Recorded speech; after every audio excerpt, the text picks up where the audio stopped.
अस्सलाम वालेकुम नाजरीन, मैं हूं अज़हर फारूक। सबसे पहले तो आपसे दरख्वास्त है कि आप अपने इस चैनल को ज़रूर सब्सक्राइब करें ताकि तमाम जो आने वाली वीडियोज़ हैं इस मौजूदा सूरत हाल में वो आप तक पहुंचती रहें। यकीनी तौर पर ये अहमियत के दिन हैं और जिसमें हुकूमत के ख़िलाफ़ अदम एतमाद की तहरीक पर कार्रवाई आगे बढ़ रही है।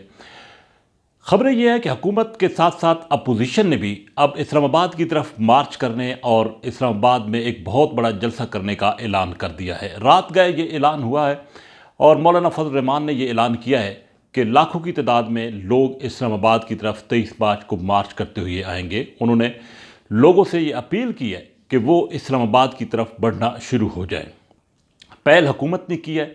हुकूमत ने 10 लाख अफराद इस्लामाबाद में जमा करने का ऐलान किया था, जिसके जवाब में रद्द अमल में अपोजिशन की तरफ से गुज़श्ता रोज़ ये ऐलान किया गया। रात गए एक अहम इजलास मियाँ शहबाज शरीफ की सदारत में हुआ, जिसमें आसिफ अली जरदारी, मौलाना फजल रहमान और बिलावल भुट्टो भी मौजूद थे।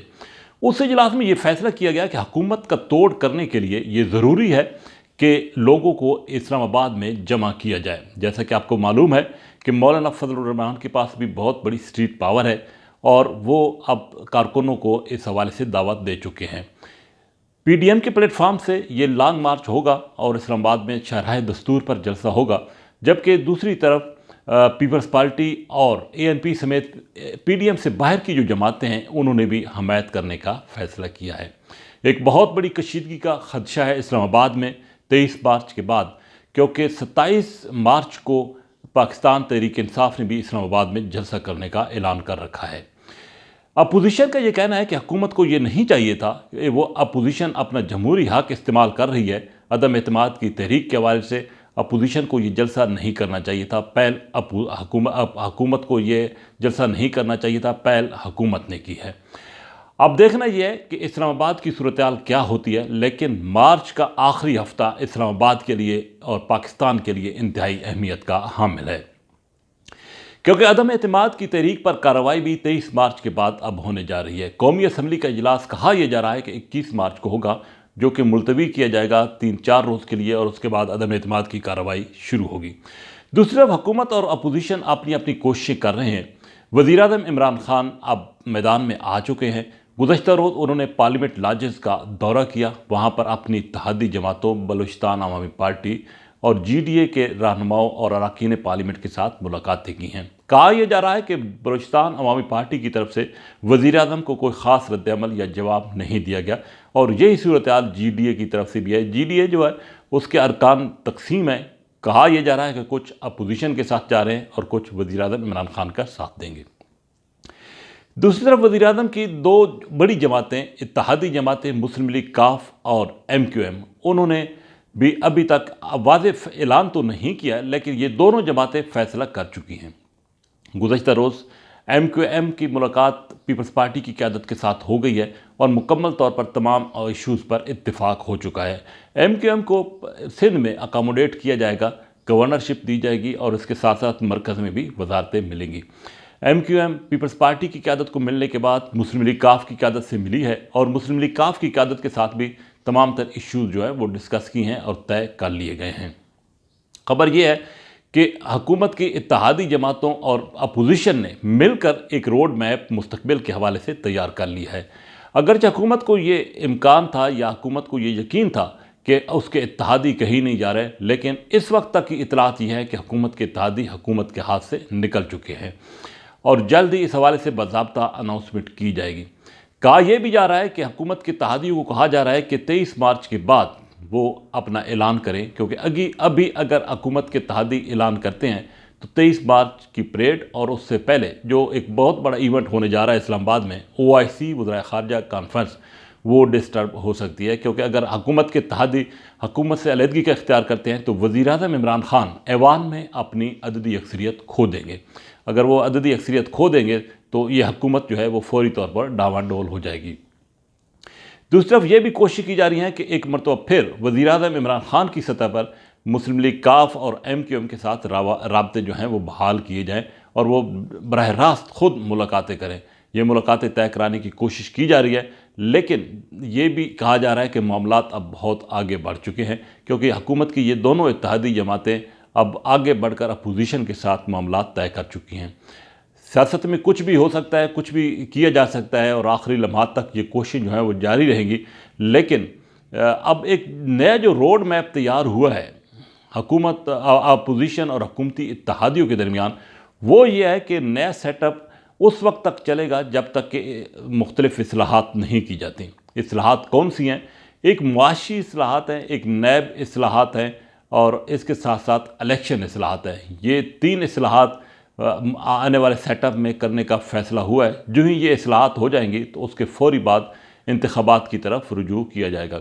एक ख़बर यह भी है कि पाकिस्तान पीपल्स पार्टी समेत हुकूमती इत्तेहादी और दीगर को जो जमातें हैं इस इत्तेहाद में, अपोजिशन इत्तेहाद में, वो ये चाहती हैं कि असम्बलियाँ अपनी मुद्दत पूरी करें, कौमी असम्बली का इलेक्शन अर्ली कराया जाए।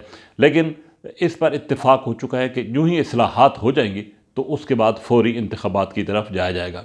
मुस्लिम लीग नवाज़ चाहती है कि फौरी तौर पर असम्बलियाँ तोड़ दी जाएँ, क्योंकि मौजूदा हुकूमत का कि जो नाकामियाँ हैं वो अपोजिशन के पलड़े में ना पड़ें और आइंदा आम इंतखाबात में अपोजिशन को नुकसान ना हो। लेकिन इस हवाले से आसिफ अली जरदारी ने वाज़ेह किया कि जब तक इस्लाहात नहीं हो जाती उस वक्त तक इंतखाबात नहीं होंगे। और जो हुकूमत को छोड़कर अपोजिशन का साथ देने के लिए जमातें आ रही हैं, उनको कायल करने के लिए ये ज़रूरी है कि इन असम्बलियाँ अपनी मुद्दत पूरी करें। ये भी खबरें हैं कि पाकिस्तान तहरीक इंसाफ के बहुत सारे अरकान अपोजिशन के साथ और हुकूमती जो इत्तेहादी जमातें हैं उनके साथ राब्ते में हैं, ताहम वो ऐलान इसलिए नहीं कर रहे कि हुकूमत की तरफ से उन पर दबाव ना हो और वो मुनासिब वक्त पर अपना ऐलान करेंगे।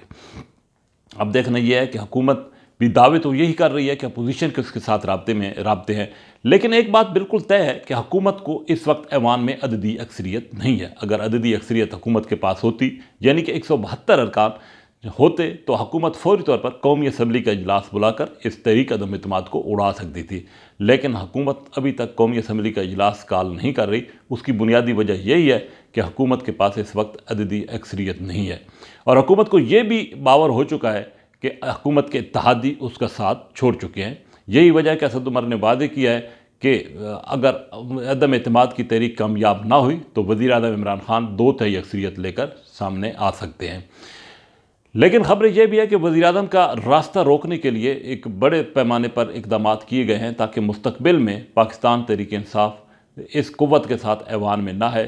और इसके लिए ये मनसूबा तैयार किया गया कि पाकिस्तान तहरीक इंसाफ की मुख्तलिफ़ अराकीन के साथ मुख्तलिफ़ जमातों के राब्ते हुए हैं और उनको तोड़ने की कोशिश भी की गई है और किसी हद तक पाकिस्तान तहरीक इंसाफ के अराकीन कौमी असम्बली को तोड़ भी लिया गया है।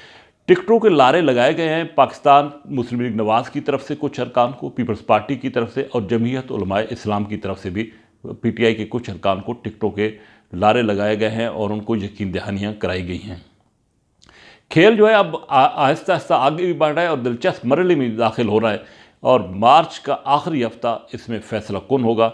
लेकिन एस्टेब्लिशमेंट में समेत बाज़ क़ुव्वतें जो हैं वो ये कोशिश कर रही हैं कि 23 मार्च तक के मामलात को खुश असलूबी के साथ चलाया जाए और 23 मार्च को गुजारा जाए, OIC कॉन्फ्रेंस को गुजारा जाए और उसके बाद ये मामला जो है वो आगे बढ़े। लेकिन एक बात बिल्कुल तय है कि अपोजिशन और हुकूमत अब टकराव की पोजीशन में सामने आ रहे हैं। दोनों की बका का मामला है और इस बका के लिए वो किसी हद तक भी जाने को तैयार हैं।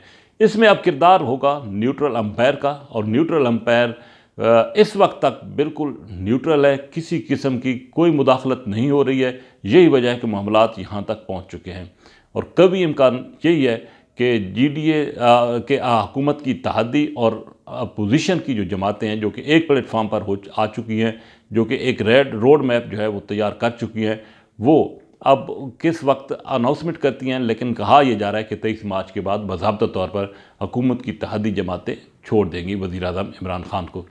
मुलाकातों का सिलसिला आज भी जारी रहेगा। आज भी कुछ अहम मुलाकातें जो हैं वो इस्लामाबाद में होने जा रही हैं जिनका अहवाल बताया जाएगा।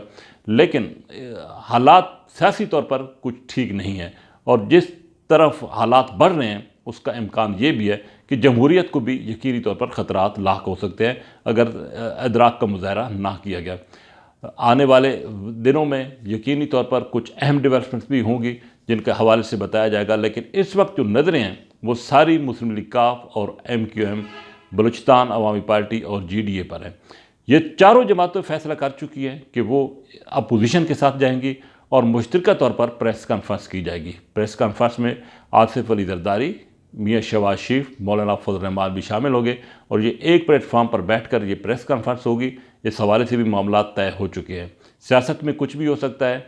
अभी तक राब्ते पस पर्दा भी यकीनी तौर पर हो रहे होंगे, लेकिन इदारों की तरफ से, एस्टेब्लिशमेंट की तरफ से किसी किस्म की कोई मुदाखलत अभी तक नहीं है और अभी तक गैर जानिबदारी के साथ ये तमाम जमातें आगे बढ़ रही हैं।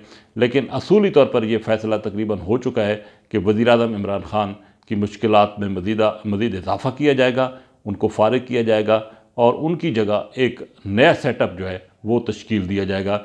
वो कितने अरसे के लिए होगा, इस्लाहत कब तक होंगी, ये वक्त बताएगा। लेकिन ये कोशिश ये की जा रही है कि ये असम्बलियाँ जो हैं वो अपनी मुद्दत पूरी करें। इसी के साथ इजाज़त, अल्लाह हाफ़िज़।